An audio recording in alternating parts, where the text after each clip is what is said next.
Je suis désolée, mais on t'a menti. Il n'y a pas de méthode pour réussir sur Instagram. Et tous les posts que tu vois passer sur ton feed qui te vendent du rêve, ils te mentent. Dans cette vidéo, je vais t'expliquer pourquoi et ce que tu peux faire à la place. Ok, c'est vrai, on peut éventuellement analyser un créateur, essayer de comprendre ce qui marche pour lui et essayer de le répliquer. Un créateur qui a aujourd'hui, par exemple, 50 000 abonnés ou 100 000 abonnés et qui fait des centaines de likes sur chacun de ses posts. Tu te dis, effectivement, si lui, il publie ce genre de choses, il n'y a pas de raison que ça marche pas pour moi. Et le problème, c'est que si. Pourquoi? Parce que lui, il a déjà plein d'abonnés et c'est pas parce que tu répliques ce qu'il fait lui sur ton compte qui a aujourd'hui 500 ou 1000 abonnés que ça va marcher de la même façon pour toi. Tout simplement parce que vous n'en êtes pas au même stade. Et donc, ce qui marche lui à son stade ne va pas forcément marcher à ton stade. Ce qui serait vraiment intéressant, c'est de pouvoir analyser le point de bascule où ce créateur a commencé à vraiment avoir du succès. Parce qu'Instagram, c'est comme ça. Tu démarres au début et ta croissance, elle est super lente. Ça augmente tout doucement,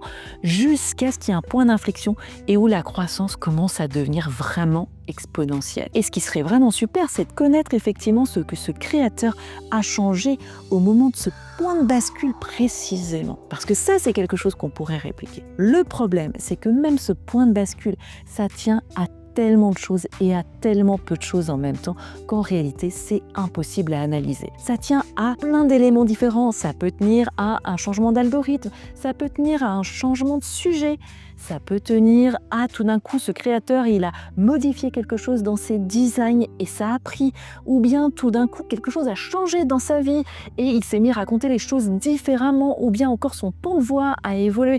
Bref, tu comprends, il y a tellement peu de choses et en même temps, ça peut aussi être dû tout simplement à un alignement des planètes. Tout d'un coup, le sujet dont il a toujours parlé est devenu super tendance et l'algorithme a eu tendance a voulu vraiment le pousser très fort en avant. Donc tu vois, ça tient à tellement de choses et à tellement peu de choses en même temps qu'en réalité, c'est quasiment impossible à répliquer. Donc, s'il n'y a pas de méthode et si on ne peut pas répliquer ce que les autres ont fait, qu'est-ce que tu peux faire pour que ça marche? C'est ce qu'on va voir maintenant. La première chose, c'est que tu ne peux pas traiter Instagram comme une simple tâche sur ta to-do list. Si Instagram doit être ton canal d'acquisition client, c'est-à-dire si tu comptes vraiment sur Instagram pour t'apporter des clients, faire grandir ton chiffre d'affaires, eh bien tu ne peux pas le traiter comme une simple tâche. Non, tu dois le traiter comme un vrai projet. Tu dois lui donner le même espace que tu donnerais par exemple à l'un de tes projets clients. Tu dois lui donner un vrai espace de réflexion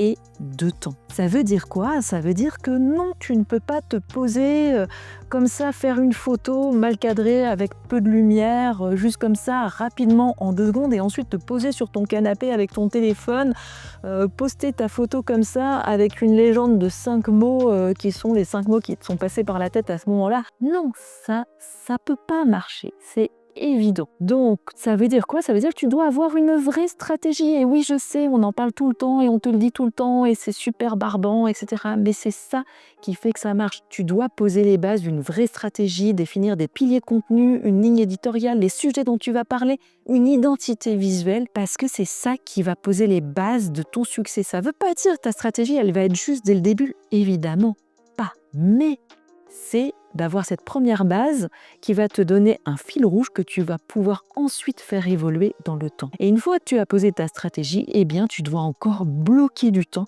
chaque semaine pour évidemment l'exécuter, c'est-à-dire créer ces publications en ligne avec ce que tu as décidé. Tu dois bloquer du temps comme pour un projet client. La deuxième chose que tu vas faire, eh bien, c'est publier régulièrement. Et là, je sais, tu vas me dire, oui, publier régulièrement, je sais, on me le dit tout le temps, il faut faire le même nombre de posts chaque semaine, comme ça, l'algorithme sait que tu existes et que tu es régulier. Et puis en plus, à force de publier régulièrement, tu as plus de gens qui te voient et donc tu as plus de chances que ton contenu soit mis en avant. Et oui, c'est vrai. Mais c'est pas seulement pour ça et c'est certainement pas la raison essentielle pour laquelle tu dois publier régulièrement. Non, la vraie raison, c'est que comme pour toute chose, c'est en faisant qu'on devient bon. Et c'est parce que tu vas créer régulièrement du contenu chaque semaine pour pouvoir publier régulièrement que tu vas apprendre à créer du bon contenu. Parce que soyons honnêtes, tes premiers posts, ils sont forcément nuls. C'est normal. Comme moi aussi, la première fois que j'ai décidé de faire des macarons, ils étaient tout plats, et ils ont jamais gonflé et ils étaient pas très bons. Et il m'a fallu à peu près 10 essais que j'ai fait pendant le Covid avec ma fille, on s'est bien amusé, mais il m'a fallu 10 essais pour arriver à faire des macarons qui soient potables. Eh bien, pour ton contenu, c'est la même chose. Chaque semaine, tu vas te mettre devant ton ordinateur ou devant ta feuille et tu vas réfléchir au sujet dont tu vas parler. Et c'est parce que tu fais cette réflexion chaque semaine que petit à petit tu vas comprendre les sujets qui fonctionnent pour toi, ceux avec lesquels tu es à l'aise, ceux sur lesquels tu as des super exemples en fait à démontrer. C'est aussi en faisant cet exercice que chaque semaine tu vas comprendre quel type de contenu tu dois apporter, un contenu qui soit ni trop large, ni trop détaillé, ni trop en surface, ni trop en profondeur. Tu vas trouver le juste milieu qui fait que ça connecte vraiment avec les gens. Comment leur apporter de la valeur sans les submerger pour autant. Tu vas trouver vraiment la ligne parfaite. Tu vas trouver aussi petit à petit ta façon de t'exprimer. Tu vas apprendre à faire des phrases qui fonctionnent pour toi et qui en même temps montre ta personnalité. Et puis en design aussi, tu vas t'améliorer, tu vas petit à petit te professionnaliser avec Canva, trouver les couleurs qui te ressemblent le plus, les faire évoluer, trouver les polices qui transmettent ce que tu veux faire passer, trouver la structure dans tes posts qui fonctionne pour toi, aller repiquer ce petit élément que tu as vu chez un autre créateur la semaine dernière et que tu trouves sympa et rajouter, trouver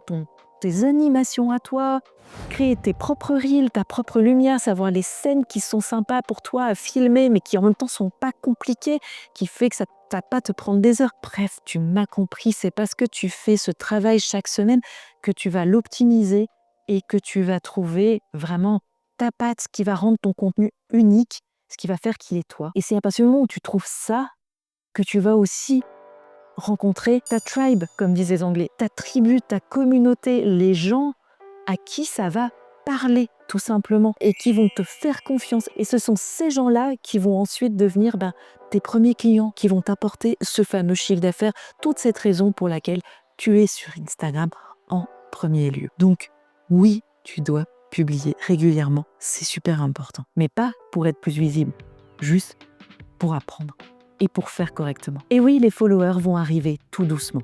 Parce que, comme j'ai déjà dit, oui, Instagram, c'est dur. Mais c'est en faisant tout ce boulot qu'à un moment ou à un autre, la mayonnaise va prendre et la courbe va s'infléchir et ta croissance va commencer à vraiment décoller. Alors si tu galères vraiment, si tu es vraiment au tout début et que c'est super difficile et que c'est l'enfer, il y a quand même des choses qui peuvent t'aider. Notamment l'IA. L'IA est absolument fantastique pour t'aider à trouver tes premières idées et tes premières formulations, pour t'aider à rédiger les premiers textes jusqu'au moment où tu trouves vraiment ta voix, ta patte, ta façon de t'exprimer. Rapidly, par exemple, va te donner chaque mois un mois d'idées complètement personnalisées à ta stratégie qu'il t'aide aussi à faire. Parce que oui, c'est pas facile de faire une stratégie quand on démarre. Et Rapidly va aussi t'aider à rédiger chacun de tes posts. Là encore, ça va énormément te faciliter la vie au début, te mettre le pied à l'étrier. Et si tu n'en es pas au début et que tu as déjà commencé à trouver un peu ta voix, eh bien ça va t'aider à accélérer ta production de contenu pour que tu puisses y passer moins de temps. Et puis au niveau design, tu vas utiliser Canva ou encore Adobe Express et je te recommande de commencer par utiliser des templates. Utilise ces modèles qui sont déjà fournis par ces outils pour avoir un design tout de suite qui fasse à peu près pro. Ça ne te ressemblera peut-être pas vraiment au début, mais au moins ça sera pro. Attention, Instagram s'est énormément professionnalisé ces 2 dernières années. Il y a des gens qui font des choses absolument incroyables. Et si tes designs n'ont pas un niveau suffisant, honnêtement, c'est impossible qu'on te voit dans le feed. Donc vraiment, fais en sorte de publier quelque chose qui soit correct. La meilleure question que tu puisses te poser quand tu as fini de créer ton contenu, c'est: si moi je le voyais passer, ce contenu dans mon feed, est-ce que je m'arrêterais dessus? Est-ce que je le lirais jusqu'au bout? Si la réponse est non, tu sais que tu as encore du boulot. Voilà, donc si tu veux utiliser Instagram pour faire venir des clients, vraiment faire grandir ton business, s'il te plaît, traite-le comme un vrai job et pas comme un truc que tu vas faire en 2 minutes sur un coin de table. Ça ne pourra pas fonctionner autrement. Donc donne-lui le temps, l'espace et les ressources vraiment nécessaires, comme tu le ferais pour n'importe quel projet client. Traite-toi toi-même comme ton propre client. Et si tu veux quand même comprendre ce qui fonctionne aujourd'hui sur Instagram en 2025, ce que demande l'algorithme, ce qui est apprécié en ce moment sur le réseau, ce qui va quand même t'aider évidemment à améliorer et optimiser ton contenu au fur et à mesure, je te recommande cette vidéo où je donne tout ce qui fonctionne aujourd'hui en 2025. N'oublie pas de liker cette vidéo si tu l'as trouvée utile et de t'abonner pour ne pas rater les prochaines.